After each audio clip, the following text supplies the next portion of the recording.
สบายดีทุกคนสำหรับคลิปนี้แม่นควรจะพาทุกคนมาต่อเป็น EP 2 ของ b a c k n u l y เด้อทุกคนและก็สำหรับข้อนี้เนาะจะเป็นเทคนิคย่อยที่ว่ามันเกี่ยวข้องกับ b a c k n u l y นั่นเองเด้อทุกคนเดี๋ยวเราจะมาเบิ่งกันเนาะทุกคนว่าจะเป็นอะไรสำหรับข้อ2นี้เพิ่นว่าจังซี่ทุกคนเพิ่นว่า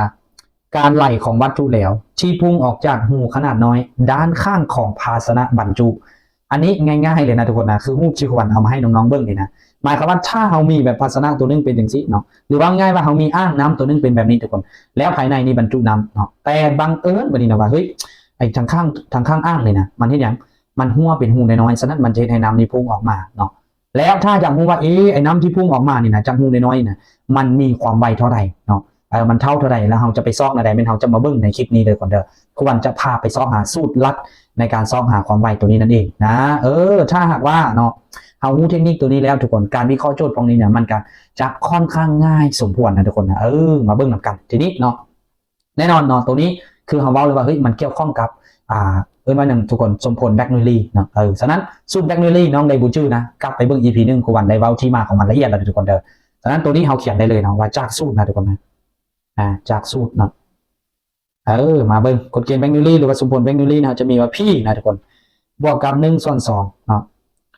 โรวียกกำลัง2นะบวกกับอย่างโร GH เนาะโร GH คงค่านะทุกคนนะคงค่าเนาะตัวนี้ปีนี้มันความดันนะทุกคนแล้วก็1/2โรวียกกำลัง2นี่มันคืออย่างมันคือพลังงานเดินเคลื่อนต่อปริมาตรเนาะแล้วก็โร GH นี่มันได้มาจากอย่างได้มาจากพลังงานท่าทางต่อปริมาตรนั่นเองเลยทุกคนเนาะหมายความว่าในรูปนี้เราศึกษาอยู่2จุดมาทุกคนจุดที่1และก็จุดที่2เนาะฉะนั้นจากเงื่อนไขที่เราบอกว่าเฮ้ยทั้งหมดนี่นะมันคงค่าในแบคโนลีนี่นะเราจะสามารถมาเขียนได้จังซี่เด้อทุกคนมาเบิ่งเนาะเราจะเขียนต่อได้ว่า P1 นะทุกคนนะบวกกับ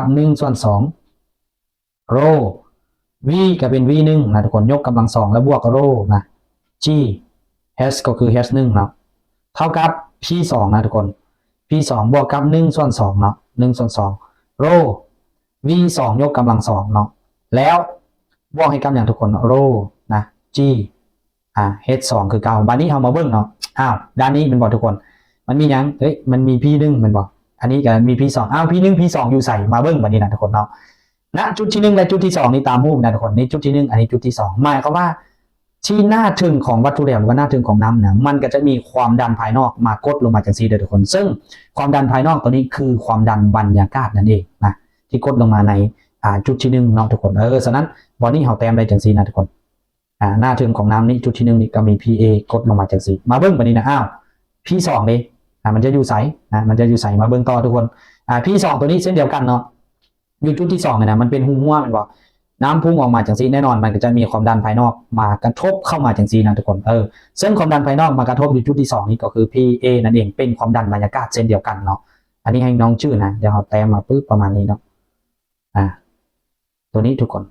ปึ๊บเนาะอันนี้ก็จะเป็นPA นั่นเองอยู่จุดที่2นะมาเบิ่งเนาะทุกคนต่อมาเนาะมาเบิ่งบัดนี้นะV1 อยู่ใส่ทุกคนไอ้ V1 นี่นะกับ V2 ยกกำลัง2เนี่ยนะมันอยู่ไซส์เนาะ V1 ยกกำลัง2กับ V2 ยกกำลัง2นะมาเบิ่งนะ V1 เนาะก็คือความไวเนาะของวัตถุเหลวที่ว่ามันอยู่จุดที่1นี่นะทุกคนฉะนั้นอยู่จุดที่1นี้เพิ่นก็จะถือว่ามี V1 เนาะซึ่งว่า V1 ตัวนี้ทุกครั้งเลยทุกคนนะอยู่หน้าของวัตถุเหลวตัวนี้นะเพิ่นจะถือว่าอย่างเพิ่นจะถือว่ามันเท่า0นั่นเองนะสำหรับ V1 เนาะแล้วก็V2 เขาอยู่ใส่เนาะ V2 ก็คืออยู่จุดที่2ทุกคนเป็น V ของความไวของน้ำที่ว่ามันพุ่งออกมานั่นเองนะสำหรับ V2 แล้วก็คือ V ตัวนี้นั่นเองทุกคน V2 นะตัวนี้ก็คือ V2 แล้วคุณวันแต้มไว้นึงเนาะอันนี้V ที่พุ่งออกมานะทุกคนนะเป็น V2 เนาะโอเคประมาณนี้เลยวันนี้นะมาเบิ่งวันนี้นะต่อมาไอ้ H1 นี่เดี๋ยวอยู่ใส่ทุกคน H2 นี่อยู่ใส่มาเบิ่งนำกันเนาะ H1 ก่อนเนาะH1 H1 ก็คือ H ตัวนี้ทุกคนตั้งแต่หน้าเบื้องถึงของน้ำหรือว่าของวัตถุเหลวนะมาหาแบบพื้นอ่างตัวนี้นี่คือ H1 เนาะH1 นะ H2 อยู่ใส่ H2 ก็คือตั้งแต่บนหัวนี่นะมาหาพื้นอ่างเลยเนาะอันนี้คือ H2 นะทุกคนประมาณนี้นะเนาะประมาณนี้เดี๋ยวเรามาแต้มใส่น้ำกันทุกคนอันนี้ก็คือ H1 นี่ H1 นะทุกคนนะนี่ H1 เนาะแล้วก็ H2 เนาะ H2 ก็จากบนนี้นะแบบเดียวทุกคนโอเคฉะนั้นน้องๆน่าจะรู้แล้วเนาะบัดนี้ว่าเฮ้ย ข้อมูล H1 H2 V1 V2 P1 P2 นี่นะมันมาแต่ใส่นะทุกคนประมาณนี้เนาะเมื่อได้จังซี่ปุ๊บบัดนี้นะเฮาฮู้แล้วว่าเนาะเฮาสังเกตแล้วว่าเฮานี่นะไอ้ P1 กับ P2 นี่นะมันก็คือความดันบรรยากาศนี่นะเนาะเป็น PA บ่ทุกคนฉะนั้นตัวนี้แสดงว่าหยังแสดงว่า P1 เท่า P2 นะP1 เท่ากับ P2 เท่ากับ PA นั่นเองนะทุกคนเนาะวันนี้เราก็มาเขียนคือเก้าเลยนะทุกคนนะคือเก้าตัวนี้เลยเก้าเลยคือว่าเรา copy นะตัวนี้มาวางปุ๊บแต่เราจะมาเปลี่ยนเนาะมาเปลี่ยนบอลอย่างบอล PA นะบอล PA กับขอโทษบอล PA บอล P1 กับ P2 นะเราจะใส่เป็น PA นะทุกคนนะทีนี้เมื่อเป็น PA เป็นบอให้น้องสังเกตนะอันนี้ก็ PA อันนี้ก็ PA มันเป็นบวกนำกันบอตัวนี้จากบวกย้ายข้ามฟ้ามันก็จะเป็นลบมันสามารถคัดกันได้นั่นเองลองง่ายๆนะทุกคนนะตัวนี้คัดกันไปนะมาเบื้องต่อวันนี้เบื้องต่อทุกคนให้ทุกคนมาเบื้องจุดนี้นะวิธีนี้เฮาว้าวแล้วเนาะเมื่อกี้นะทุกคนยูทูบทำอิฐนี่เนาะมันจะเท่าศูนย์ไม่ว่าความไวนะฉะนั้นตัวนี้เฮาก็คัดออกไปได้เช่นกันนะมันเป็นศูนย์มันบอกแสดงว่าเบื้องนี้ทุกคนฟากนี้นะเหลือเท่านี้เนาะสูตรของเราแล้วฟากนี้ก็เหลือซ้ำนี้นะวันนี้เฮาก็จะเขียนได้ว่าเฮ้ยไอ้โร GH เนี่ยนะ1นี่นะทุกคนมันจะเท่ากับอย่าง1/2นะ1/2โรนะ V2 ยกกำลัง2บวกโร G H ก็คือ H2 นะทุกคน H ก็คือ H2 เนาะ